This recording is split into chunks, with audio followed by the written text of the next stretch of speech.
नमस्कार, मी सुमन रेसिपीमध्ये तुमचं स्वागत करते। आज मी तुम्हाला चिकन सूपची रेसिपी दाखवणार आहे। त्यासाठी लागणारे साहित्य 1 किलो चिकन आहे आणि 2 कांदे घेतलेले आहेत, आलं लसूण घेतलेलं आहे, कोथिंबीर आणि एक चमच मीठ, 1 चमच हळद आणि खडा मसाला घेतलेला आहे। यासाठी हे सगळं मी मिश्रण करत आहे। मी आता हे सगळं मिश्रण केलेलं आहे। मी पहिलं सूपसाठी तूप मी 2 चमच टाकत आहे।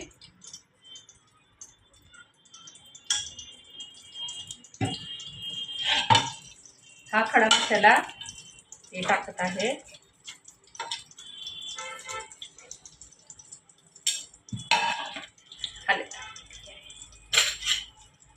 बघा थोडंसं लालसर थोडा खडा मसाला झाला ना, मग त्यात थोडंसं मी कांदा आलं लसूणची पेस्ट मिक्स हे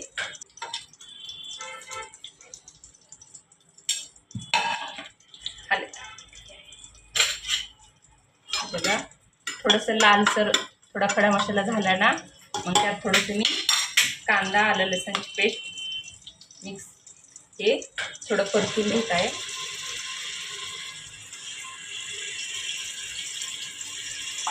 हे मसाला एकदम मी परतून घेतलेला आहे, त्याचा वास एकदम छान यायला लागलाय। त्यासाठी मी हे अगोदरच हे सगळं चिकनला लावून ठेवलेलं आहे। ते आता मी सूपसाठी परतायला टाकते।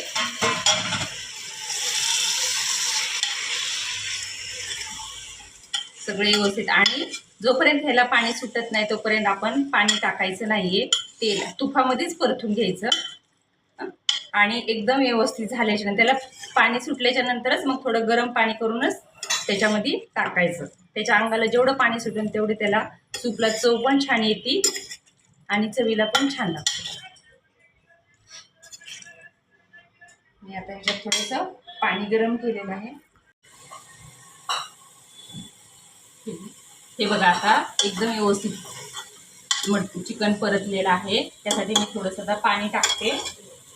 पाणी त्याला मी 2 गिलास ठेवलेलं आहे सूपसाठी।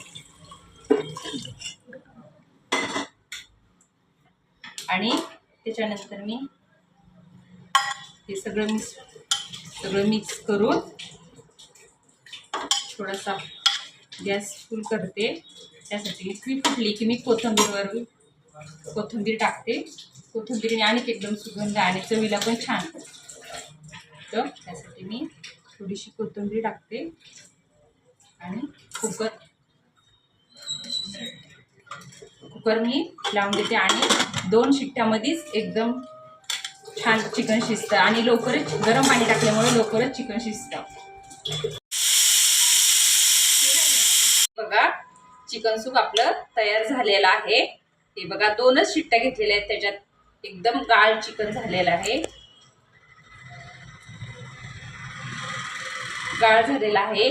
त्यासाठी आपण लहान मुलाला पण देऊ शकतो। मी माझ्या नाताला पण देते, खूप छान झालेलं आहे। चिकन सूप बनवलेलं आहे। हे सूप माझ्या सुनेला मी टेस्ट करायला देत आहे।